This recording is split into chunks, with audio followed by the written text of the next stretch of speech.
सुप्रभात। आप देख रहे हैं प्रदेश का सबसे भरोसेमंद news channel India news Uttar Pradesh Uttarakhand. मैं हूं आपके साथ नलिनी पांडे। बड़ी खबर के साथ बुलेटिन की शुरुआत। इस वक्त की बड़ी खबर आपको बता देते हैं आपके टेलीविजन स्क्रीन पर, जहां बीजेपी विधायक पंकज सिंह कोरोना पॉजिटिव बताए जा रहे हैं। पंकज सिंह ने ट्वीट करके जानकारी दी और संपर्क में आए लोग आइसोलेट होकर जांच करवाएंगे, अपील भी की जा रही है।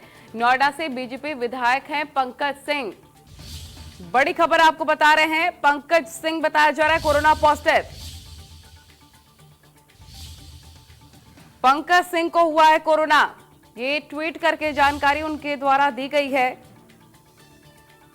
बड़ी खबर आपको बता रहे हैं, बीजेपी विधायक पंकज सिंह कोरोना पॉजिटिव, अस्पताल में वो भर्ती हैं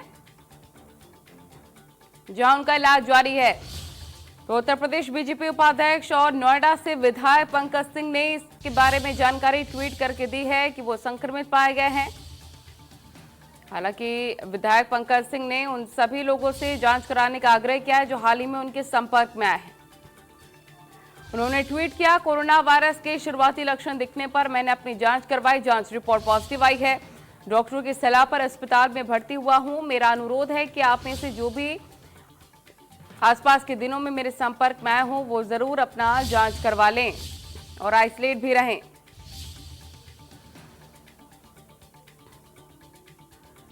तो बड़ी खबर आपको बता रहे हैं, विधायक पंकज सिंह को हुआ कोरोना। उन्होंने कहा, डॉक्टर्स की सलाह पर अस्पताल में भर्ती हूं, जो भी मेरे संपर्क में आए हों अपना टेस्ट जरूर करवा लें। चलिए खबरों में आगे बढ़ेंगे। अयोध्या विकास प्राधिकरण आज अप्रूव करेगा राम मंदिर का नक्शा। बड़ी खबर आपको बता रहे हैं, विकास शुल्क में 65% टैक्स में छूट भी मिलेगी और बैठक में 10 से ज्यादा विभाग के पदाधिकारी शिरकत करेंगे। राम मंदिर के नक्शे पर एडीए लगाएगा मुहर। मंदिर के नक्शे में प्राप्त हो सकता है एनओसी। तो बड़ी खबर आपको बता रहे हैं इस वक्त की, जहां विकास शुल्क में छूट की बात की जा रही है। इस वक्त की बड़ी खबर, बड़ी जानकारी, आज अप्रूव होगा राम मंदिर का नक्शा।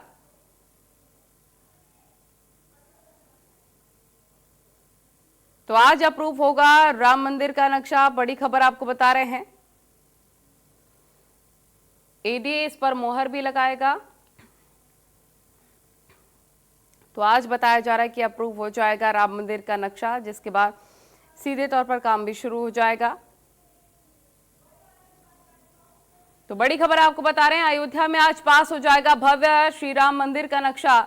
दिल्ली में सरकार बताएगी कि अनलॉक 4 में कैसे मेट्रो अब चलेगी, लेकिन इसके बीच आपको बता दें कि एक बड़ी जानकारी ये कि एडीए अब इस पर मुहर लगा सकता है जल्द ही।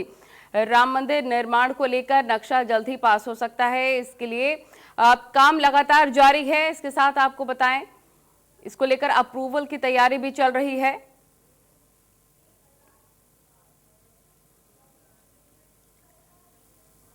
अबुल बशर तमाम जानकारी के साथ लाइव हमारे साथ जुड़ गया। अबुल बशर, बताया जा रहा है कि नक्शा अप्रूव आज हो जाएगा।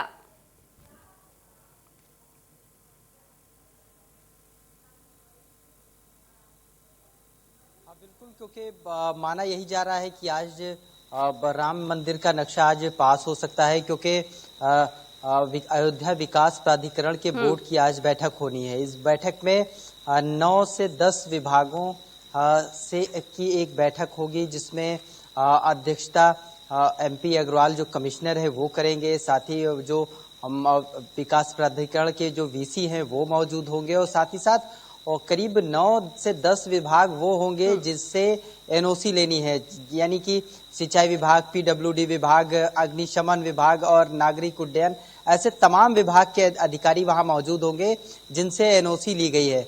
तो उन सारी चीज़ों पर चर्चा होनी है कि पेच कहाँ कहाँ फंस सकता है।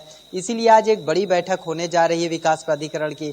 इसमें जब नक्शा पेश किया जाएगा, क्योंकि इससे पहले ही 3 दिन पहले राम मंदिर ट्रस्ट ने नक्शा सबमिट कर दिया है अप्रूवल कराने के लिए, तो आज जब बैठक होगी तो उस नक्शे को रखा जाएगा, जिसमें शुल्क कितना लगेगा इस पर भी बात होगी। साथ ही ये भी तय होगा कि मानचित्र में जो ओपन एरिया है, जो कवर्ड एरिया है, उसके हिसाब से कितना शुल्क है, क्या क्या खामी है, क्या दुरुस्त किया जा सकता है। और अगर सारी चीज़ें अगर ठीक रही, यानी कोई आपत्ति नज़र नहीं आती है, तो ऐसे में बैठक में, जो बोर्ड की बैठक है उसमें साफ हो जाएगा कि मंदिर के निर्माण को लेकर कोई बाधा नहीं है, यानी नक्शे को पास कराया जा सकता है और ऐसे में शुल्क के साथ साथ वो पूरा नक्शा राम मंदिर का पास हो जाएगा। तो कुल मिलाकर चूंकि ये अहम बैठक है और इस दौरान राम मंदिर ट्रस्ट के अधिकारी होंगे, एल&टी के जो राम मंदिर निर्माण कराने वाली जो संस्था है, जो कंपनी है, उसने पहले ही इन सारे पेज को बारीकी से देखा है। जो ट्रस्ट के अधिकारी हैं उन लोगों ने भी काफी बारीकी से इस चीज को देखा है कि जो नक्शा पास होना है उसमें क्या क्या दिक्कतें आ सकती है। माना जा रहा है कि 9 विभागों से एनओसी ली जा चुकी है, तो यानी अब कोई पेच नहीं फंसा है, लेकिन फिर भी जो आज बैठक होगी उसमें शुल्क का निर्धारण होगा। माना यह जा रहा है कि करीब 5 करोड़ से अधिक का शुल्क लगेगा, क्योंकि 70 एकड़ की भूमि है। 70 एकड़ में जो कवर्ड एरिया है वो करीब 5 एकड़ का है, जिसमें मंदिर का निर्माण होना है। बाकी ओपन एरिया है। हालांकि जो ट्रस्ट ने जो नक्शा जो सबमिट किया है उसमें बाकायदा 70 एकड़ का जिक्र है, यानी भविष्य को ध्यान में रखते हुए ये नक्शा पास कराया जा रहा है। अब देखने वाली बात यह होती है कि जब आज सुबह 11 बजे बोर्ड की बैठक शुरू होती है तो उसमें जो बारीकियां हैं वो क्या क्या निकल कर आती हैं, और अगर सारी चीजें सही रही तो ऐसे में माना जा रहा है कि आज नक्शा पास हो जाएगा। उसके बाद मंदिर के निर्माण में तेजी आ जाएगी और जो मंदिर का निर्माण है वो बड़ी तेजी से शुरू होगा, जिससे जल्द से जल्द अयोध्या में भव्य राम मंदिर बनकर तैयार हो सकेगा। बिल्कुल, बताया जा रहा है कि इसे ऑनलाइन अपलोड करने में भी दिक्कतें आ रही हैं।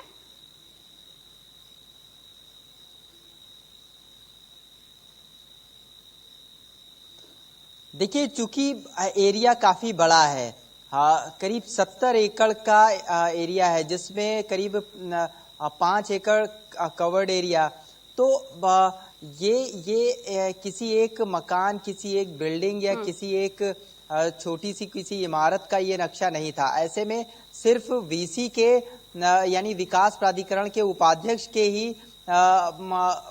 अप्रूवल पे ये नक्शा पास होना मुमकिन नहीं था। 9 विभागों की अनुमति के साथ साथ बोर्ड की बैठक में तय होगा, क्योंकि शुल्क कितना लगेगा। और खास बात यह भी है कि ट्रस्ट भी चाहता है कि बोर्ड की बैठक में ये पास हो, क्योंकि आने वाले समय में भविष्य में इस तरीके की अगर कोई समस्या ना खड़ी हो जिससे मंदिर पर नक्शे को लेकर कभी संकट गहराए, ऐसे में बोर्ड भी चाहता है कि जो अप्रूवल है, जो सबमिट किया गया है नक्शा, उसका जो अप्रूवल होना है या जो नक्शा पास होना है वो सर्वसम्मति से बैठक में पास किया जाए, जिससे आने वाले समय में कोई समस्या ना हो। और इसीलिए ये बैठक होने जा रही है, और इस बैठक के बाद सारे पेच खत्म हो जाएंगे, सारी चीजें खत्म हो जाएंगी और आने वाले समय में किसी भी तरीके का कोई समस्या नहीं सामने खड़ी होगी। तो इसलिए ट्रस्ट की निगाह से भी, जो ट्रस्ट के अधिकारी हैं उनके लिहाज से भी, बोर्ड के लिहाज से भी, विकास प्राधिकरण के लिहाज से भी, और वो सभी विभाग जिन लोगों ने एनओसी दी है सभी विभाग सामने होंगे, इसलिए उनके भी लिहाज से किसी भी तरीके की कोई दिक्कत भविष्य में नहीं आएगी। तो इस तरीके से सारे अधिकारी यहाँ एक साथ मौजूद होंगे और जब 11 बजे बैठक शुरू होगी उसके बाद पता चल सकेगा कि क्या क्या पेच है और उन पेचों पर क्या क्या निराकरण हो चुका है और अब नक्शा पास होने में बैठक को लेकर अपडेट जरूर हम तक पहुंचाएगा। फिलहाल आपका बहुत बहुत शुक्रिया अबुल बशर। इसी बीच एक महत्वपूर्ण खबर मिल रही है, उससे अपने दर्शकों को रूबरू करवा देते हैं। इस वक्त की बड़ी खबर आपके टेलीविजन स्क्रीन पर हम आपको दिखा रहे हैं, जहां पर यूपी में क्राइम आउट ऑफ कंट्रोल होता हुआ नजर आ रहा है। इस वक्त की बड़ी खबर, जहां हरदोई में ट्रिपल मर्डर से सनसनी मच चुकी है। हरदोई में ट्रिपल मर्डर की खबर मिल रही है। अब तक हत्यारों का कोई भी सुराग नहीं लग पा रहा है। हरदोई में ट्रिपल मर्डर से सनसनी, बड़ी खबर आपको बता रहे हैं। आगरा में भी ट्रिपल मर्डर हुआ था, हरदोई में भी ट्रिपल मर्डर। तो इससे साफ तौर पर अंदाजा लगाया जा सकता है कि किस तरह के हालात यहां पर बने हुए हैं। उत्तर प्रदेश में जो क्राइम का ग्राफ है लगातार बढ़ता हुआ चला जा रहा है। हरदोई में ट्रिपल मर्डर, आश्रम संचालक समेत उनकी पत्नी और बेटे की ईंट पत्थर से कूचकर हत्या कर दी गई थी। पुलिस इस हत्याकांड की जांच कर रही है, लेकिन अभी तक कोई सुराग हाथ नहीं लग पा रहा है। इस पर एसपी का भी साफ तौर पर कहना है कि संपत्ति को लेकर यह विवाद हो सकता है। इसके अलावा अन्य एंगल से भी जांच हो रही है। सभी बिंदुओं को ध्यान में रखते हुए यहां पर जांच पड़ताल की जा रही है। तो हरदोई जिले में ट्रिपल मर्डर की वारदात सामने आई है और घटना टडियावा थाना क्षेत्र के कुआमाऊ गांव की बताई जा रही है और ट्रिपल मर्डर से पूरी तरह से बताया जा रहा है कि सनसनी फैल चुके पूरे इलाके में। हालांकि फिलहाल शव को कब्जे में लेकर पोस्टमार्टम के लिए भेज दिया गया है और हर एंगल से जांच की जा रही है इस पूरे मामले पर। मौके पर बड़ी संख्या में पुलिस को भी तैनात कर दिया गया है।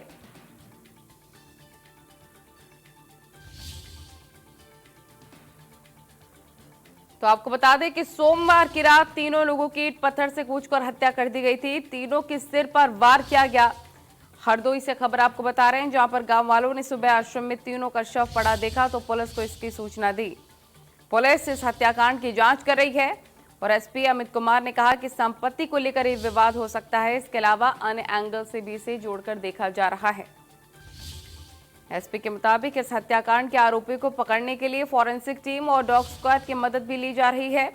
उन्होंने कहा कि जल्द ही इस वारदात की वजह का पता कर लिया जाएगा, लेकिन लोगों में दहशत का माहौल है। पुलिस फोर्स तैनात कर दिया गया भारी संख्या में और इन खबरों से जो आगरा से भी खबर मिल रही थी, जो हरदोई से खबर मिल रही थी, इससे साफ अंदाजा लगाया जा सकता है कि क्राइम जो है अभी खत्म नहीं हुआ है। उत्तर प्रदेश में लगातार इसमें इजाफा होता ही आए दिन नजर आ रहा है।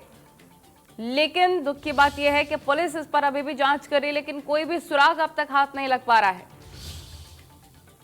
आगरा में भी हुआ था ट्रिपल मर्डर, हरदोई में भी ट्रिपल मर्डर हुआ है।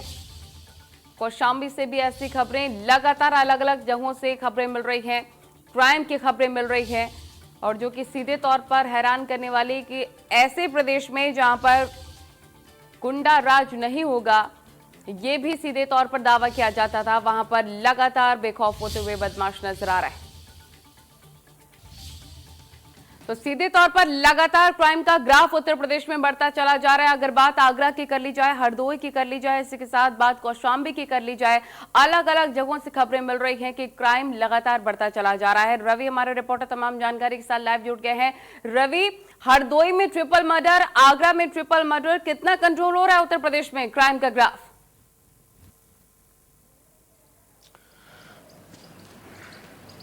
देखिए, अगर बात करें पिछले कुछ दिनों से लगातार जो आपराधिक घटनाएं हो रही हैं, चाहे वो रेप की घटनाएं हो या उसके बाद अगर बात करें तो एक के बाद एक अपहरण की घटनाएं सामने आई, उसके बाद अब हत्याएं हो रही हैं और लगातार अगर ये जरूर है पुलिस तमाम सारी जो घटनाएं उनका खुलासा भी कर ले रही है, लेकिन जो एकदम से जो कह सकते हैं ना घटनाओं की जो बाढ़ आ गई है वो कहीं ना कहीं कानून व्यवस्था को लेकर सवाल उठा रही हैं। हालांकि अगर बात करें तो लखनऊ की, हरदोई की, कौशाम्बी की या आगरा की, तो ज्यादातर जो मामले हैं वहां तो पुलिस ने सुलझा ली है। अगर लखनऊ की बात करें, लखनऊ में निगोहा में ट्रिपल मर्डर हुआ, पुलिस ने उसका खुलासा किया।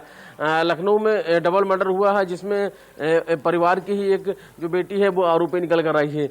उसके अलावा बात करें तो आगरा में जो घटना हुई है, उसके बाद हरदोई में जो घटना हुई है, उसके अलावा कौशाम्बी में जो घटना हुई है, पुलिस ज्यादातर मामलों का खुलासा करती हुई नजर आ रही है। लेकिन घटनाएं हो रही हैं जिससे कहीं ना कहीं विपक्ष जो है वो कानून व्यवस्था को लेकर सत्तापक्ष को घेर सकता है। लेकिन ये जरूर है कि अगर बात करें तो बीते कुछ दिनों की बात करें, जिस तरह अपहरण की जो घटनाएं होती रही हैं या उसके पहले जो बलात्कारी घटनाएं होती रही हैं, तो कह सकते हैं कि 3 सालों का जो ग्राफ था, जो अगर बात करें तो उसके बाद अभी ताबड़तोड़ जो घटनाएं होने लगी, उससे कहीं ना कहीं कानून व्यवस्था पर सवाल जरूर उठ रहे हैं। लेकिन कह सकते हैं कि सरकार कानून व्यवस्था को लेकर तमाम सारे जो प्रयोग करती रही है उसमें कहीं ना कहीं सफल जरूर हुई है। लेकिन जो अभी हाल ही में जो घटनाएं हुई हैं वो कहीं ना कहीं चिंता की जो बात है, वो सरकार अपना प्रयास कर रही है, लेकिन प्रशासन इतना मुस्तैद नजर नहीं आ रहा है और यही वजह है कि बदमाश इतने ज्यादा बेखौफ होते चले जा रहे हैं। जरा सा भी कानून का खौफ उनके जहन में नजर नहीं आ रहा।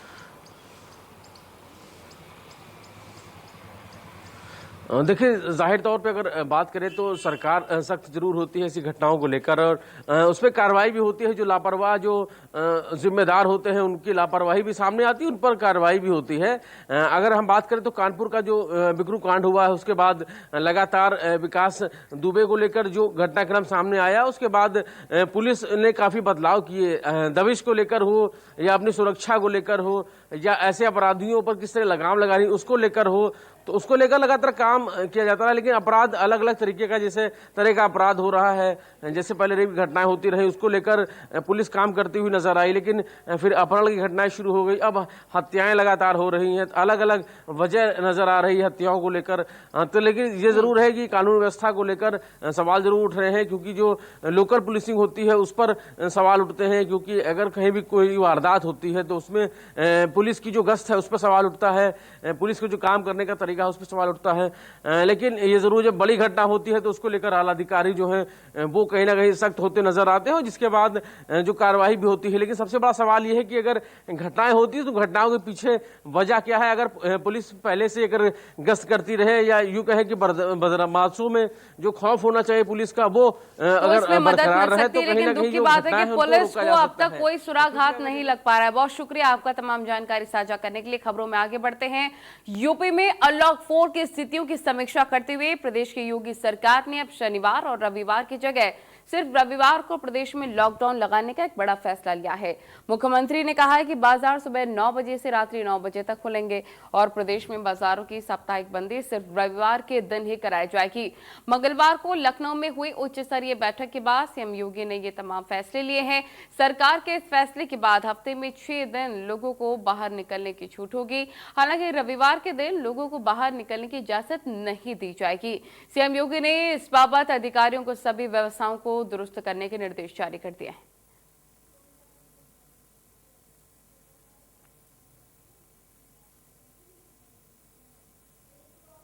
अब से रविवार को ही बाजार बंद होंगे। शनिवार का जो लॉकडाउन था वो खत्म हो गया है, लेकिन जो रविवार को लॉकडाउन लगेगा उसको लेकर क्या व्यवस्था है ये भी सुनिश्चित करने के लिए मुख्यमंत्री योगी आदित्यनाथ ने प्रशासन को तमाम निर्देश जारी कर दिए हैं।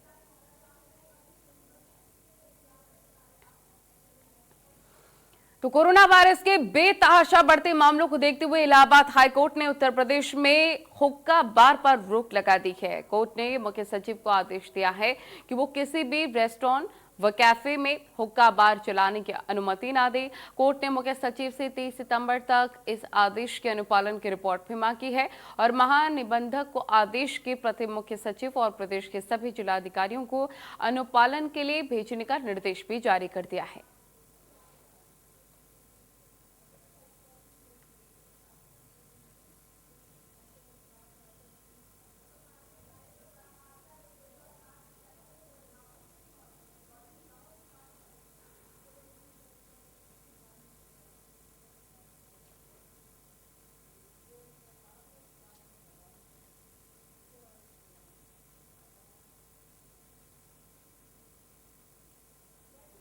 कोरोना के बढ़ते मामलों पर हाईकोर्ट बेहद ही सख्त नजर आ रहा है। हुक्का बार पर यह रोक लगाया गया है।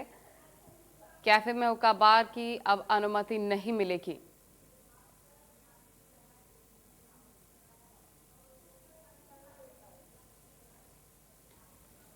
आगे बढ़ते हैं। प्रदेश में पॉलिटेक्निक कॉलेजों के भवन निर्माण में हुए घोटाले में बदायूं जिले के नाम भी सामने आ रहे हैं। वहीं पर कार्यदायी संस्था के सहायक अभियंता अनिल कुमार पांडे के सगे भाई ललित कुमार पांडे को अवैध रूप से ठेका दे दिया गया। अब शासन ने उक्त मामले में जिलाधिकारी को जांच के आदेश जारी कर दिए हैं। दरअसल तिलहर और साथ ही जलालाबाद में राजकीय पॉलिटेक्निक कॉलेज के भवन का निर्माण की जिम्मेदारी उत्तर प्रदेश राज्य निर्माण सहकारी संघ को दी गई थी, जिसके शासन द्वारा जांच भी कराई गई, जिसमें पाया गया कि कार्यदायी संस्था के एक के सगे भाई को अवैध रूप से ठेका दे दिया गया है। जांच में यह भी बताया गया है कि ठेकेदार का ट्रेड टैक्स के लिए पंजीकरण भी नहीं है, जिसमें कि कर चोरी और शासकीय धन के दुरुपयोग की आशंका भी जाहिर की जा रही है।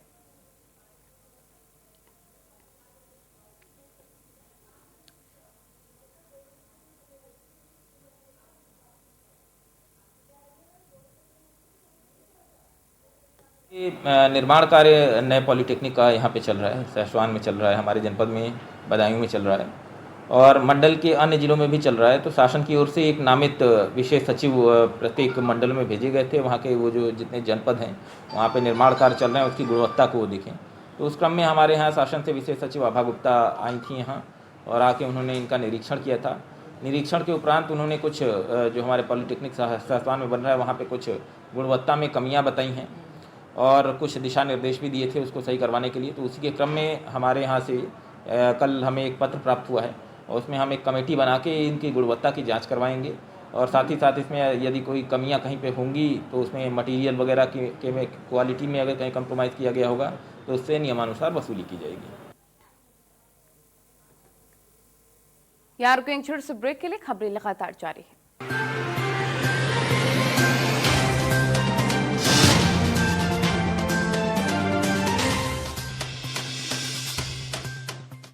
वीको टर्मरिक WSO स्किन